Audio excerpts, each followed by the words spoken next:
इस वक्त देश बहुत गंभीर संकट से गुजर रहा है। पूरे देश में एलपीजी गैस जिसे हम बोलते हैं, जो घरों में खाना बनाने के भी काम आती है, रेस्टोरेंट में, इंडस्ट्री में, तरह तरह से लोग इसका इस्तेमाल करते हैं। एलपीजी सिलेंडर का, गैस का, इसकी देश में भारी किल्लत हो गई है। और उसका कारण है कि पूरे देश में जितनी डेली प्रोडक्शन होती है उसकी 50% प्रोडक्शन कम हो रही है, 50% प्रोडक्शन कम हो रही है। ये कैसे, मैं आपको थोड़ा समझाता हूँ। हमारे देश में जितनी एलपीजी की खपत है उसका 60% इंपोर्ट होता है, और उस 60% इंपोर्ट का 90% स्ट्रेट ऑफ हर्मुज से आता है। और स्ट्रेट ऑफ हर्मुज अब इंडिया में जितना आता था, इंडिया के लिए बंद हो गया। तो 90% इंपोर्ट्स कम हो गए हैं। तो लगभग 50-55% प्रोडक्शन हमारे देश की एलपीजी की कम हो गई है। इसका सबसे ज्यादा खामियाजा इस वक्त इमीडिएटली रेस्टोरेंट्स और होटल बर्दाश्त कर रहे हैं। सरकार ने आदेश जारी किया है कि रेस्टोरेंट और होटल्स को एलपीजी गैस मुहैया नहीं कराई जाएगी।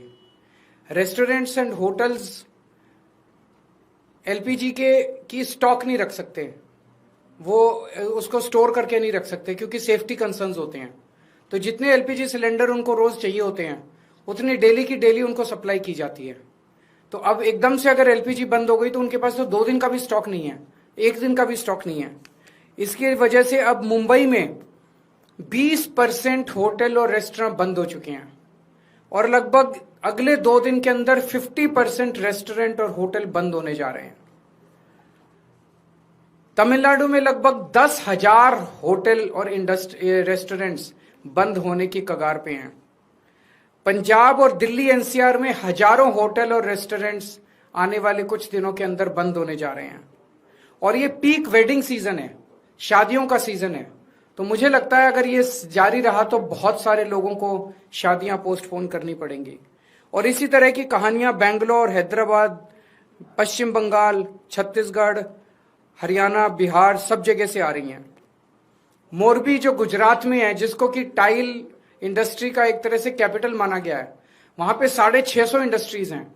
उनमें से 170 इंडस्ट्री बंद हो चुकी है और 1 लाख लोग बेरोजगार हो चुके हैं। पूरे देश में इससे 1 करोड़ से ज्यादा लोगों के एकदम से बेरोजगार हो जाने की आशंका है। और इतने बड़े स्तर पे अगर लोग बेरोजगार हो गए तो क्या स्थिति होगी, हम सोच सकते हैं। और पिछले दिनों में सरकार ने